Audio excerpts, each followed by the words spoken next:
We're here at LabCorp Hibiscus location, and I'm about to get my blood draw. A pretty big panel.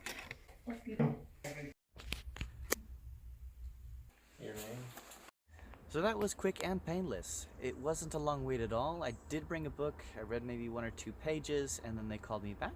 So that's actually pretty good for a LabCorp, but always bring a book. You never know how long you're gonna wait, but that was easy. I'm at Starbucks currently enjoying a cold brew while I catch up on some emails and x-ray reports, and then I'll soon be going to a house call to check in with a patient, a new family that's here locally in Melbourne, and then later I'll be going to the office. Patients also routinely ask me how often they should be testing blood work, and the answer is it's up to you. If you're a biohacker like me and you want to test something out and see how it affects your blood work, you'll be testing more often, right? Typically, we make an intervention, either with a medication or with a supplement, and then we test your blood work. And so you might be making routine visits to LabCorp to test things for us.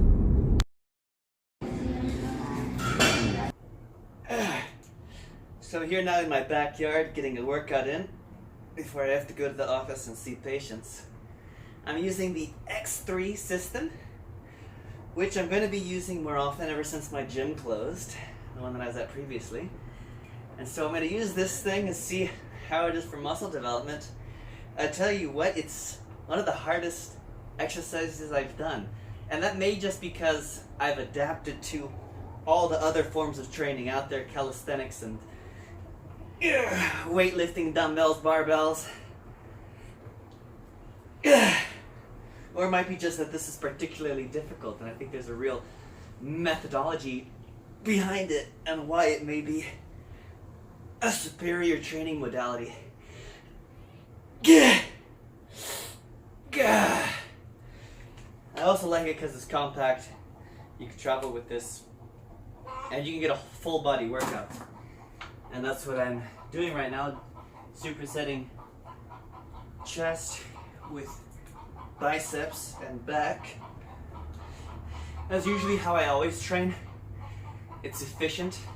You do supersets of back with another like chest, or triceps with biceps.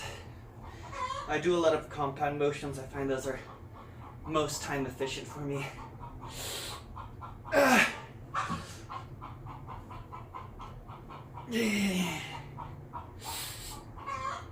And I may even do a triple set here with shrugs. It's a neglected muscle group. It's the first thing people notice when you're in a dress shirt. It's how much your tricep, your trapezius bulges out. That's good.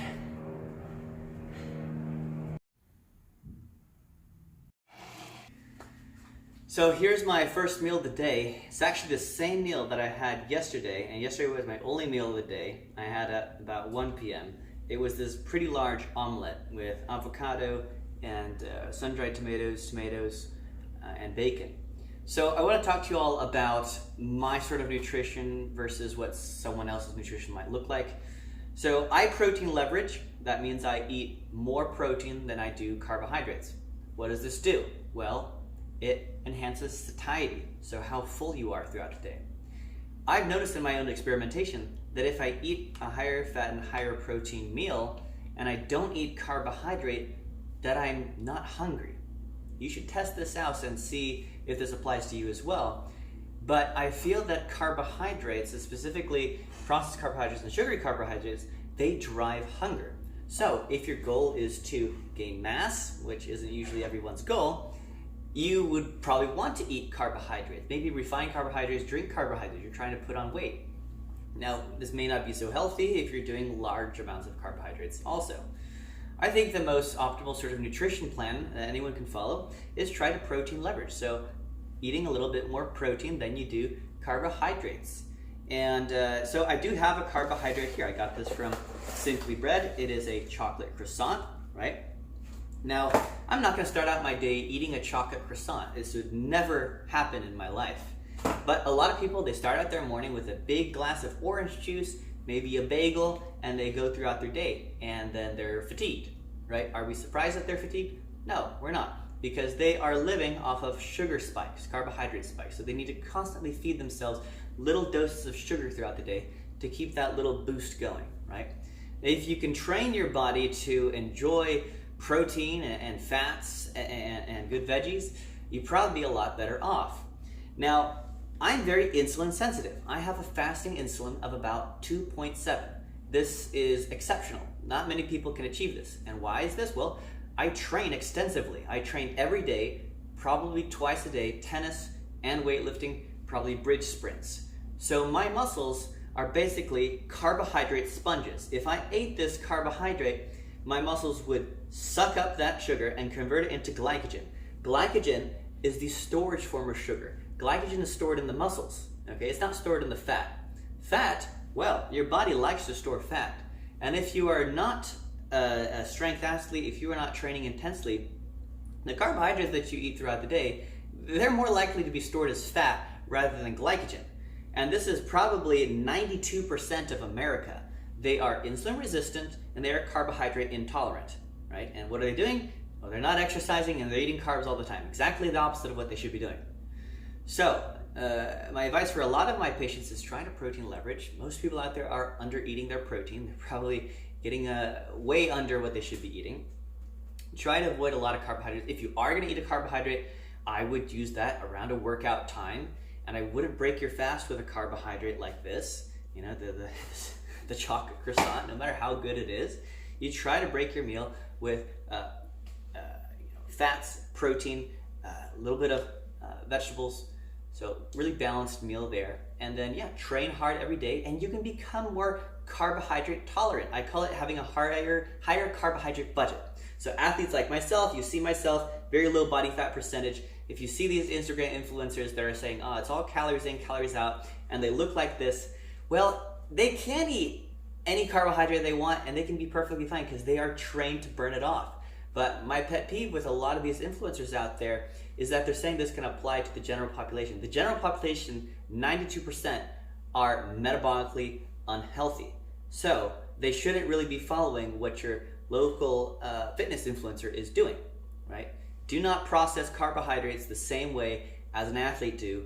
If you are someone who you're taking care of children at home, maybe you have an engineering job, you're 8 to 5, Monday through Friday, sitting at a desk, you are not training like that. I mean, some people are, and yeah, they can totally get more carbohydrates and tolerate this perfectly fine. But get your labs checked, measure your fatty liver, right? Get an ultrasound done, see if you have fatty liver disease. Get your LFTs checked, get your fasting insulin checked, check your triglycerides. This will tell you if you're the 92%, which are metabolically unfit in the US. So that's my take on nutrition. Hope you enjoyed. At our new office in Indialantic, Florida, we have a microscope. So here you can see a smear of someone's red blood cells. This was a vaccine-injured patient, so we were looking to see if his blood cells were clumping. Just up the day here at Primary Care, and boy, was I busy. Now, there's a real reason why I don't book too many people onto my schedule, and it's because you need add-ons. Stuff comes up. You know, someone hits their head, someone has a belly pain, you need to be able to fit them onto your schedule. So the real reason why you would want to choose a direct primary care is because I always keep those openings there, right? I don't need to crush my schedule full of people because I'm not billing insurance. I don't need to see volume, right? My patients pay me on a monthly basis directly through a subscription model. So I see maybe 6 people on my schedule at the most, right? But every day I usually have about 2 or 3 add-ons, right? Stuff comes up and you need to have that schedule available and flexible. Plus, the level of detail that I do in my work, you need more time. A lot of my time is spent thinking about patients, ordering labs, interpreting labs, like really thinking about these cases. So volume is not my goal. I'm not trying to see 20, 30 people a day. I do not want to do that. That's why I'm not practicing that sort of medicine anymore. I'm doing direct primary care. I'm seeing maybe 6 patients a day. I'm thinking about the cases. You know, I'm also replying to a lot of emails, text messages, phone calls even. So there's a lot of other work that goes into this, and I need to have that flexibility in my schedule.